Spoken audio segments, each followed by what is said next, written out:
ছেলেদের জন্য বুকের পশম কাটা যাবে কিনা? অনেকে আমাদের কাছে এই প্রশ্ন করে থাকেন যে হুজুর বুকের পশম কাটা যাবে কিনা।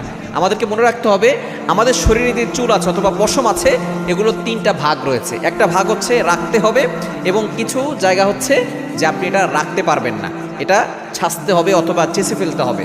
আর আরেকটা বিধান আছে যে এটার ক্ষেত্রে রাখা যাবে কি যাবে না সে বিষয়ে শরীয়ত ইসলাম কিছুই বলে নাই। এক নম্বর হচ্ছে রাখতে হবে, সেটা হচ্ছে যেমন ছেলেদের জন্য দাড়ি এটা রাখতে হবে, এটা হচ্ছে আমাদের জন্য ওয়াজিব।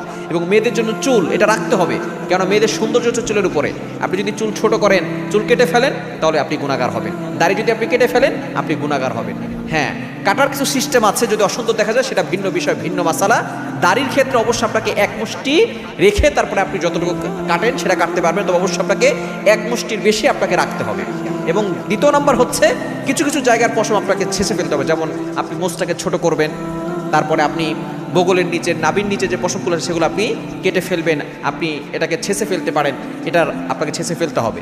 এবং তিন নাম্বার হচ্ছে বুকের পশম, তারপরে হাত পায়ের যে পশমগুলো আছে এগুলোর ব্যাপারে ইসলাম কিছু বলে নাই, তবে ফতোয়া সামের ভিতরে এসেছে এগুলো না কাটা উত্তম। হ্যাঁ, তবে যদি কারো বিরক্তি হয় বুকের ভিতরে এত পশম, তার যদি চুলকায় এবং আস্তে আস্তে অ্যালার্জি হয়ে যায়, বড় ধরনের সমস্যা হয়, তার ভিতরে বিরক্ত ভাব আসে, তাহলে সে কাটতে পারবে, তবে এটা না কাটাই উত্তম। তবে যদি কেউ কেটে ফেলে বিরক্তের কারণে তাহলে এটা কোনো সমস্যা হবে না।